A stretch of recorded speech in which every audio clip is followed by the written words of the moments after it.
Good morning, Horizons. I'm Miss DeLia. I'm the reading specialist at the Kin site, and I'm excited that I get to read chapter 19 of our One School, One Book, The Trumpet of the Swan. So if you have your books ready, I will start. Here we go. In almost everyone's life, there is one event that changes the whole course of his existence.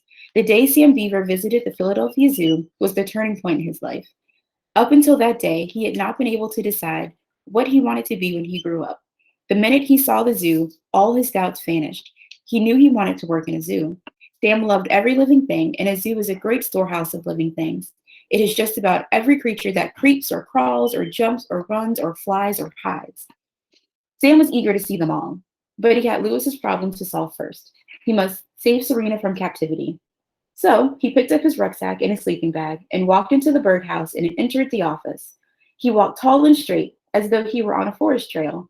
The head man liked Sam's appearance and noticed that he looked a little like an Indian. So you're Sam Beaver, said the head man as Sam advanced on him. Why did you come here? Asked the head man. To defend freedom, replied Sam. I heard you intended to clip the wing of a swan. I'm here to ask you not to do it. Sam sat down and they talked for a whole hour. Sam assured the head man that Lewis was an old friend. He told about discovering the swan's nest almost 3 years ago in Canada, about how Lewis came into the world lacking a voice, about Lewis's attending school in Montana and learning to read and write, about the theft of the trumpet by Lewis's father, the old cob, and about Camp Kookooskoos and the Swan boat in Boston.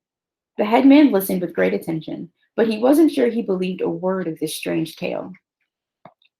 Then Sam explained his proposal for allowing Serena to go free instead of making a captive bird out of her. He said he thought it would be a good arrangement for the zoo because anytime they wanted a young trumpeter swan, Lewis would give them one of his signets. The headman was fascinated. You mean to say you came all the way to Philadelphia to help a bird? Yes, sir, replied Sam. I would go anywhere to help a bird. Besides, Lewis is special. He's an old friend. We went to the same school, and you've got to admit, he's quite a bird. He sure is, said the head man. His Sunday afternoon concerts have been the biggest attraction the zoo has ever had. We had a gorilla once named Bamboo. He's dead now. Bamboo was great, but Lewis draws even more of a crowd than Bamboo did. We have sea lions that draw big crowds, but nothing to compare with Lewis when he plays that horn on Sunday afternoons. People go crazy. And music is good for the animals, too. It soothes them, and they forget the cares of the day. I'm going to miss Lewis when he's gone. The whole zoo will miss him terribly. I wish he'd stay and keep his bride right here. It would be just great. Lewis would pine away in captivity. He would die, replied Sam. He needs wild places, little ponds, swamps, cattails, red-winged blackbirds in the spring, the chorus of the frogs, the cry of the loon at night. Lewis is following a dream. We must all follow a dream. Please let Serena go, sir. Please don't clip her wing. The headman closed his eyes. He was thinking of little lakes deep in the woods, of the color of bulrushes, of the sound of the night, and the chorus of frogs. He was thinking of swan's nests and eggs, and the hatching of eggs, and the cygnets following their father in single file.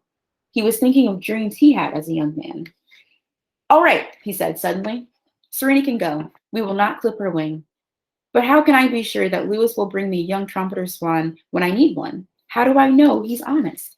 He's an honorable bird, said Sam. If he weren't honest and true to his word, he wouldn't have bothered to go out and earn a lot of money to pay the storekeeper back for the trumpet his father swiped. How much money has Lewis got anyway? Asked the head man. He's got $4,691.65, said Sam. We just counted it a few minutes ago. He received $100 from Camp Kookooskoos for playing bugle calls, and all he spent was 60 cents for postage stamps. So he arrived in Boston with $99.40. Then the Swan boat man paid him $100 for 1 week's work, but he spent $303 in tips at the hotel where he spent the night. So he had $196.40 when he got to Philadelphia.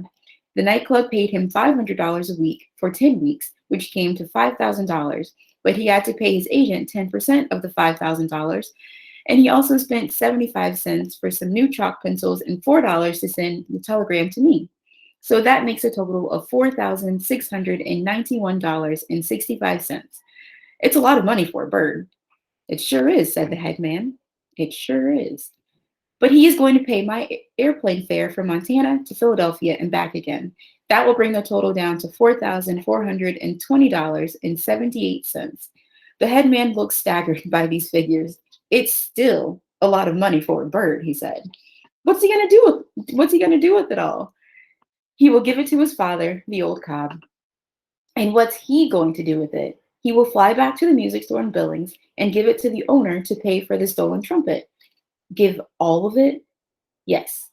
But a trumpet isn't worth $4,420.78. I know, said Sam, but there was some damage to the store itself. The old cob was going to like the dickens when he crashed through the plate glass window. He shook things up pretty badly. Yes, said the head man, but it still wouldn't take all that money to make things right. I guess not, said Sam, but Lewis has no use for money anymore, so he's going to turn it all over to the owner of the music store. The subject of money seemed to interest the head man greatly. He thought how pleasant it would be not to have any more use for money. He leaned back in his chair. He found it hard to believe that one of his swans had been able to save more than $4,000 and that the money was right out there, hanging around his neck, in a money bag. When it comes to money, he said, birds have it easier than men do. When a bird earns some money, it's almost all clear profit. A bird doesn't have to go to a supermarket and buy a dozen eggs and a pound of butter and 2 rolls of paper towels and a TV dinner and a can of Ajax and a can of tomato juice and a pound and a half of ground round steak and a can of sliced peaches and 2 quarts of fat-free milk and a bottle of stuffed olives. A bird doesn't have to pay rent on a house or interest on a mortgage. A bird doesn't insure its life with an insurance company and then have to pay premiums on the policy. A bird doesn't own a car and buy gas and oil and pay for repairs on the car and take the car to a car wash and pay to get it washed. Animals and birds are lucky. They don't keep acquiring things the way men do. You can teach a monkey to drive a motorcycle, but I have never known a monkey to go out and buy a motorcycle. That's right, replied Sam. But some animals do like to acquire things, even though they don't pay anything for them. Such as? Asked the head man. A rat, said Sam. A rat will fix up a home for himself, but then he'll bring home all sorts of little objects, trinkets and stuff. Anything he can find that catches his eye. You're right, said the head man. You're absolutely right, Sam. You seem to know quite a lot about animals. I like animals, Sam said. I love to watch them. Then come with me and we'll explore the zoo, said the head man, getting up from his chair. I don't feel like working anymore today. I'll show you the zoo.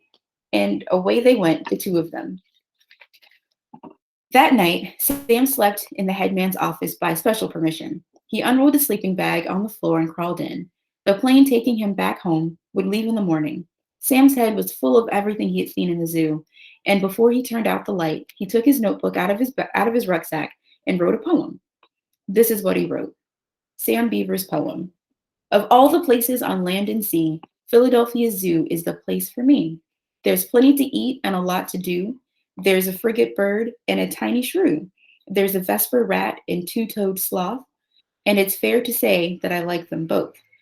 There's a Canada goose and a polar bear, and things that come from everywhere. There are lots of things that you've never seen, like the kinkajou and the wolverine. You really have to go to the zoo to see a newborn wallaroo, or follow a deer, or a fallow deer, or a white-tailed gnu. There are wondrous birds on a beautiful lake. There's a timber wolf and a hognose snake. There are animals with great appeal, like a hummingbird and a harbor seal. There are pony rides. There are birds of prey, and something happening every day. There are wolves and foxes, hawks and owls, and a great big pit where the lion prowls. There are quiet pools and pleasant cages where reptiles lay and the tiger rages. The houses are clean, the keepers are kind, and one baboon has a pink behind. The entire aim of a well-kept zoo is to bring the animal world to you. Signed, Sam Beaver. Sam left the poem on the headman's desk. Early the next morning, long before the zoo people came to work, Sam left Philadelphia by plane. Lewis and Serena went along with him to the airport. They wanted to wave goodbye. They also planned to leave Philadelphia right then and there and fly back to Montana. When the airport officials saw two big white birds out on the airstrip, they raised a terrible fuss. The men in the control tower sent warning messages to the pilots of incoming planes. Members of the ground crew came piling out of buildings and rushed toward Lewis and Serena to chase them away. Sam was sitting by a window inside his plane, ready for takeoff, and he saw the whole thing. Lewis grabbed his trumpet. Off we go, he played. Into the wild blue yonder. The notes carried across the airport and startled everyone. Go, go, called Lewis. He put his trumpet away and started racing down the airstrip, with Serena racing after him. Just then, Sam's plane started into the wind for takeoff. The two swans flew alongside. They were in the air before the plane was, and flying fast. Sam waved from the window. Lewis's life-saving medal gleamed in the morning sun. The plane rose and started to climb. Lewis and Serena climbed fast too. Goodbye, Philadelphia, thought Lewis. Goodbye, Bird Lake. Goodbye, nightclub. The plane, with its greater speed, gained on the swans. They began to drop behind. For a little while, they headed west, following the plane. Then Lewis motioned to Serena that he was going to change course. He banked to the left and swung toward the south. We'll go home by the southern route and take our time about it, he said to himself. And that's what they did. They flew south across Maryland and Virginia. They flew south across the Carolinas. They spent a night in Yamasee and saw huge oak trees with moss hanging from their branches. They visited the great swamps of Georgia and saw the alligator and listened to the mockingbird. They flew across Florida and spent a few days in a bayou where doves moaned in the cedars and little lizards crawled in the sun. They turned west into Louisiana. Then they turned north toward their home in Upper Red Rock Lake. What a triumphant return it would be. When he left Montana, Lewis had been penniless. Now he was rich. When he left, he had been unknown. Now he was famous. When he left, he had been alone in the world. Now he had his bride by his side, the swan that he loved. His medal was around his neck. His precious trumpet dangled in the breeze. His hard-earned money was in the bag. He had accomplished what he had set out to do, all in a few short months. Freedom felt so wonderful. Love felt so good. All right. That was chapter 19. Bye, Horizons.